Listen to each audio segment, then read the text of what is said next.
YouTube, man. We back with another reaction video. We about to react to man, what the fuck is this shit called? It's called How the Greatest Show on Turf Fell Apart Quickly as It Was Assembled. I think that was like between 1998 and 2002, or I think it was 1999 through 2001. Might have been, I think that was the era. I'm pretty sure that was the years though, because I'm a real big Rams fan. I was like a kid around that time. You know what I'm saying? I was born in 1993, so 1999, 2000, I was like between 6 and 8. But I was always huge basketball fan. But growing up, I liked football better than basketball, so I was always all over the NFL and shit. So I was a Rams fan before I was a Laker fan. But yeah, we about to react to this video. I think this should be a good video, good breakdown. How many views it got? Damn, I got 1 million views. So we're about to check into this video. Just for all my Rams fans, because you know what I'm saying, it's off season and shit. I ain't been doing a lot of Rams reactions. So it'd be cool to you know what I'm saying, tap in with the Rams fans and shit like that, because y'all was the first ones I really got connected with when I started doing YouTube. So it's only right I gotta, you know what I'm saying, and I'm a Rams fan at the same time, and I'm trying to build up my subscribers, you know what I'm saying, trying to get my Rams fan base, you know what I'm saying, trying to get enough of y'all on here. But make sure y'all like this video, tap in. It should be a good ass reaction, man. I'm gonna react to our draft picks. I'm gonna do that video tonight, because I think they did a video on, like, they graded all our draft picks and shit like that. So I want to see what they said, and I don't even know who all we got anyway. So I want to tap in with that. So stay tuned in for that video, man. We about to get this video started right now, though. Let's get it. The St. Louis Rams were the kings of the NFL in 1999. Led by MVP quarterback Kurt Warner, who was only a few years removed from working the graveyard shift, stocking shelves in a grocery store, preceding a stint in the Arena Football League, the Rams obliterated their opponents all year, earning the moniker Greatest Show on Turf, before capping the season by hanging on to win the 34th Super Bowl over the Tennessee Titans. But it sure didn't look that way to start. The Rams spent big bucks to sign Trent Greenaway from Washington to upgrade from Tony Banks at quarterback. Those plans ended before they began, when Green tore his ACL in the preseason on a low shot from Chargers safety Rodney Harrison. So in stepped Warner, who was only there in '99 because the Browns chose not to select the unprotected signal caller in their expansion draft. Kurt Warner, his story crazy. 5 years after going undrafted out of Northern Iowa, Green's injury provided the opportunity he'd spent so much time preparing for. He'd immediately capitalize, passing for more TDs through 4 career starts than anyone else ever, on his way to authoring one of the greatest seasons a quarterback's ever had. It was a Cinderella run beyond anyone's wildest dreams. Head coach Dick Vermeil then retired, leading to the promotion of Greatest Show on Turf architect Mike Martz. And there was no slowing down this runaway locomotive over the next 2 years either. They were an embarrassment of riches on offense, with Warner flanked by Isaac Bruce and Torrey Holt, explosive slot receiver Azahir Hakim, all reliable Ricky Prohl, whose game-winning touchdown over Brian Kelly in the NFC Championship propelled them to the Super Bowl, and electric tailback Marshall Faulk, who also doubled as a star receiver, even topping 1,000 yards in '99 when he broke the single-season record for yards from scrimmage. And of course, Warner needed sufficient time to execute all the 7-step drops in Martz's offense, which human brick wall Orlando Pace provided at left tackle. By the close of the '01 season, a snapshot of this 3-year reign of terror shows an offense that led the league we was putting up 6 bands, and yards, nothing less than including the league's 6,400. first ever 7,000-yard season in Y2K, while lording over the rest of the league by scoring 583 points more than they allowed. So you got 99 through even in the 2001. solar system. Warner bookended these years with MVP trophies sandwiched around a season when Falk won it in the wake of breaking Emmitt Smith's single-season touchdown record. Throughout this time, they won an NFL-high 37 regular season games, 2 conference titles, and that Super Bowl 34 championship. They were flying high, on top of the world, until they weren't.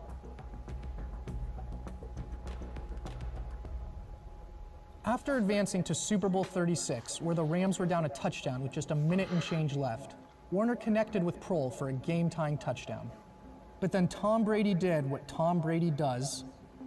Man, I was so hurt, bro, when we lost this fucking Super Bowl. I literally cried. I cried when we lost the Super Bowl. Just like that, an era with so much winning and fireworks and fun vanished in a puff of smoke. A month later, on March 6th, 2002, the Rams lost the heart and soul of their defense when the Bills lured middle linebacker London Fletcher away.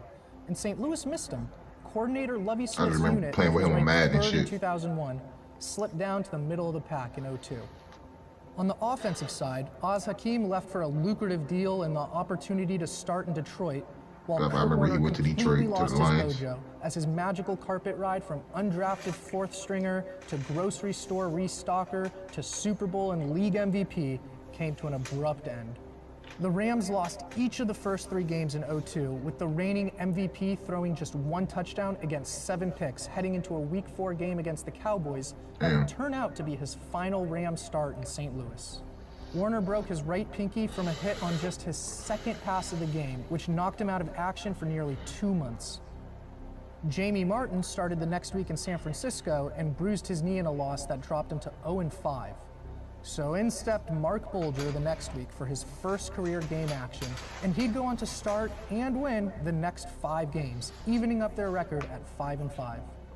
But they hit some serious speed bumps along the way. Aeneas Williams, their all-pro corner who never missed a single game in any of his first 11 seasons, he's a beast was for us, already bro. hampered by turf toe, victimized by the very playing surface that helped spark their offense to unprecedented success. Then in week 7, with the outcome clinched and less than 2 minutes remaining till their bye week would provide a chance to get healthy, Williams suffered season-ending leg and ankle injuries. In a Week 10 game versus the Chargers, Marshall Faulk messed up his left foot and right ankle was killing and our was shit, lousy bro. down the stretch once he came back from those injuries in what marked the beginning of the end for the I think that's when we ended up plugging in Mark Bulger or something like During that. their Monday night win the next week, Bulger sprained his right index finger. I know my but shit, bro. Despite Warner's dismal play early in the season burying the Rams before Bulger resuscitated him, Martz insisted there was no quarterback controversy, and the plan was to return to Warner for their next game anyway. And like clockwork, Mark Bulger was actually decent, though. returned as they He came had a up little short Pro in Bowl, I DC think, and 1 or Philly. 2. I think. Another broken bone in his hand ended Warner's season while bringing a dark cloud of needless drama to the organization. See, Martz had explained it was he who ordered x-rays for Warner's hand, only for the quarterback's wife Brenda to call up a sports talk radio show the next day to basically call the team's head coach a liar, that Martz did not insist that he get an x-ray. Martz had nothing to do with it. The doctors never once said that he should get an x-ray. All week long, I said, "Kurt, I am a nurse. You should get an x-ray." He said the doctors just think it's bruised. Thanks, Brenda. Anyway, with Bulger returning to the lineup in week 15, he got his 6th win in as many starts before he hurt his spine on the first drive of the following week in Seattle, ending his season as the Rams fell from the remarkable highs of 99 through 01 to 7-9 in 2002. So while both QBs were each injured multiple times in 2002, among their starts where they weren't knocked out in the first few plays, Warner was 0-5 and Bulger was 6-0. Despite that, in February 2003, Martz let it be known early in the offseason that Warner was his guy going into the next season with no competition for the job necessary. But he'd lose another key weapon in free agency the next month.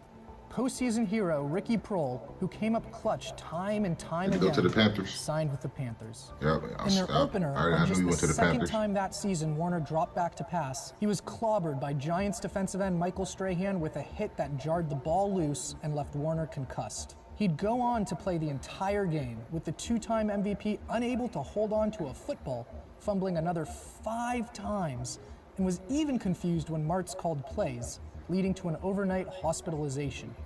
He'd be cleared to return for their following game, but Bulger got the nod to start in week 2, though initially trying to handle a brewing quarterback controversy by taking things week to week, Martz sorta tipped his hand.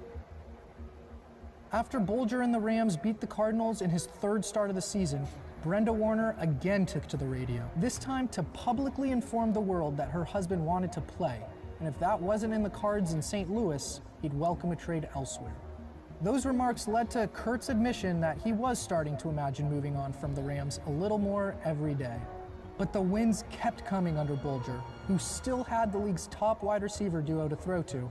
And following their Week 12 victory in Arizona, their 8th in 10 games with him under center, Martz officially made the change permanent, effectively ending the Warner era in the process. 3 weeks later, they clinched the NFC West after beating the Seahawks with a little help from the back judge, who tripped Seattle wideout Bobby Ingram on a potential game-winning touchdown.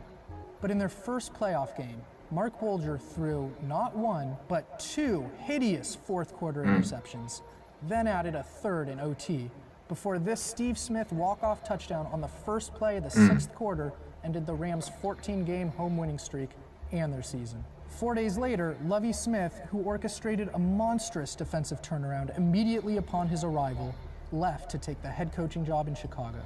And as much as they'd miss Brenda Warner's lovely radio bits, the time had come to move on from their legendary quarterback, and they cut Kurt Warner on June 1st, 2004. When he went to the Cardinals. They'd regress from 12-4 to 8-8 that season, which would be the final one. He bought out for the Cardinals. He took him to the Super Bowl. He retired in the 05 offseason to kick off a year of change and tumult, both on and off the field. For starters, second-year stud Steven Jackson took over as lead back for the 2005 season, relegating Marshall Faulk to backup duty. A day after a Week 5 loss left him at 2-3, an ailing Mike Martz needed to step away from the team to treat a bacterial infection of his heart, with linebackers coach Joe Vitt filling in. His first game as interim head coach was a disaster. Not only did they get blown out on Monday night in Indy, but Mark Bulger hurt his throwing shoulder early in the second quarter, knocking him out of the next 2 games, during which it was also announced Martz wouldn't be returning that year. And it was during this time away from the team that Martz's relationship with management deteriorated. In Week 7 against the Saints, during just their second game without Martz on the sideline, Martz tried to have a cell phone brought to his offensive coordinator to talk to him in the middle of the game. Executive Jay Zygmunt put the kibosh on that and brought the issue to team president John Shaw, who refused to allow an open phone line in the coach's booth. Blocking that communication pissed an ill Martz right off, especially because he wasn't given any sort of heads up. He'd already been butting heads with his front office and now reached the point where he was unsure if they could even coexist. So with turmoil surrounding the organization, it didn't help matters when about a month later, Kurt Warner, now a Cardinal, made his first trip back to St. Louis since they cut him. Warner carved up his old squad in his finest games. I already know he came with a play with a vengeance that game. And the loss I don't really remember that game for real. 4-6, virtually killing any postseason dreams, but also saw Bulger re-injure his throwing shoulder, knocking him out for the rest of the season. Then, with just a couple games left, Martz had gotten medically cleared to return for the season finale, but the Rams chose not to let him, then fired him the day after their 6-10 season concluded. To replace him, St. Louis hired Nick Saban's offensive coordinator, Scott Linehan. A few days before Linehan's first training camp as a head coach, Marshall Faulk underwent major reconstructive knee surgery, wiping away his 2006 season while putting his career in serious jeopardy. They did kick off the Linehan era by winning 4 of their first 5 games, teasing their fan base into thinking they'd perhaps turned a corner, but nope. They'd immediately lose 7 of their next 8 games after that. 8-8 season and another January on the couch. The Rams would head into 2007 having lost 17 of their previous 29 games. Those would seem like the good old days compared to what was coming.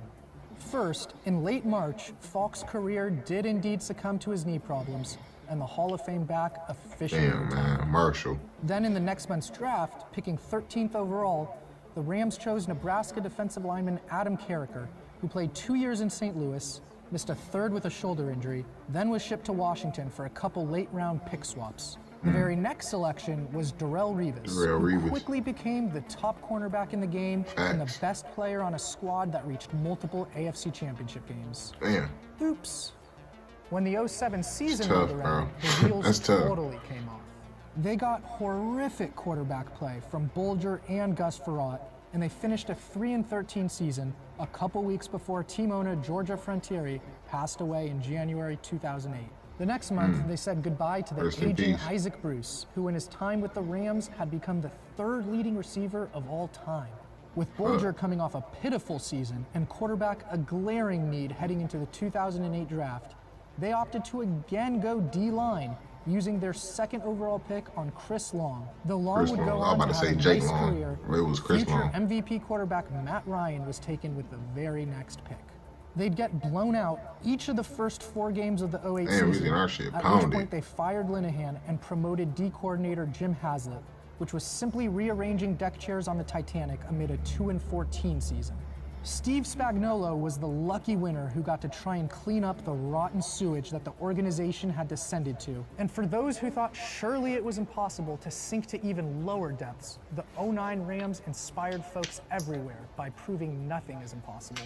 With a couple longtime stalwarts aging, the Rams had some painful decisions to make. Orlando Four-time Pace. All-Pro left tackle Orlando Pace, who was once an indestructible force and started every game in 7 of his first 9 seasons, had now missed 24 of the Rams' previous 39 games, and they cut the Hall of Fame blindside protector on March 10th. 3 days later, they cut wideout Torrey Holt, the only man to ever post 6 consecutive seasons of at least That's 1,300 crazy, man. receiving Literally, yards. man, that shit. Again, You owners see how of the that's second quick overall that pick shit, in the draft, man. the Rams chose Baylor tackle Jason Smith in an effort to replace Pace. He started 26 games for them before the team moved on from their turnstile limb pads. They'd go 1-15 in 2009. This shit went down the drain so damn quick. To ever lose at least 13 Injuries and all games type in of 3 shit. straight years. Motherfuckers getting But the old. most delightful thing is that they barely ever even put up a fight, instead usually just laying down for their opponent. In the quarter century prior to the 2008 season, the entire NFL combined for just one instance of a team losing 7 games in a season by over 20 points. Then the Rams did so in both 08 and 09. They draft quarterback Sam Bradford first overall Injury in prone. 2010, and in August, minority owner Stan Kroenke, who helped get the team moved from LA to St. Louis in 1995, bought the majority share of the team from a couple of Frontier's kids.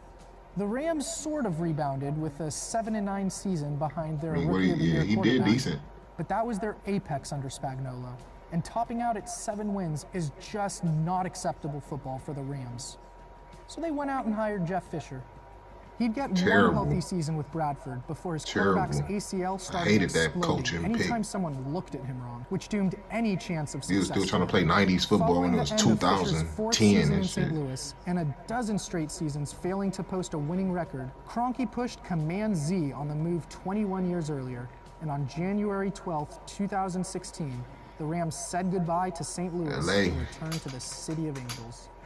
The Rams were a cheat code for 3 years, but relentless injuries at the most important position in sports, drama and resentment engulfing the organization, father time, shit wild. and embarrassing draft miss after embarrassing draft miss caused everything to collapse in the blink of an eye. That's crazy. One thing I did not Man. realize until after shooting this video. But I'm glad we back though. But like that's what I'm saying. All teams go through a little slump and a little drought. Like you can't shake that. Every team gonna go through that. But I'm glad to see our team bounce back, man. We moved to LA. You know what I'm saying? We got a new stadium. We got shit. We done been to the Super Bowl. Shit. We got some good players. We drafted Aaron Donald. Shit, we made moves to get Jalen Ramsey. We got Matthew Stafford. We got Deshaun Jackson. We got Williams as the other cornerback. What's his name? Darius Williams. We got Taylor Rapp. We got Cooper Kupp. We got Robert Woods. We got Tyler Higbee. We got Cam Akers. You know what I'm saying? And then I don't even know who we just picked up for in a draft. So I'm about to check them out. I forgot. Our boy Van Jefferson. He gonna have a big year this year. Trust me. Tap in. But all my Rams fans, man, season coming up, man, I can't wait, bro. Like our franchise owes us this, man, for real, because it's been a while. You know what I'm saying? We got the greatest show on turf. We should at least got 2 rings out of that shit, but I'll take one. We got 1 ring out of that shit. That's cool. But we about due for another one, man. You know what I'm saying? We can't let this. You see how we had all that talent in 99, 2001, that era? we can't let that shit go down the drain. Because football, you got a small window. So we gonna have to really take off and, you know what I'm saying, show these motherfuckers how it's done. You know what I'm saying? But Laker fans tap in. Us Laker fans. Rams fans tap in. I'm so used to doing Laker reactions because it's basketball season. But Rams fans, make sure y'all tap in, like this video up, man. Comment, subscribe.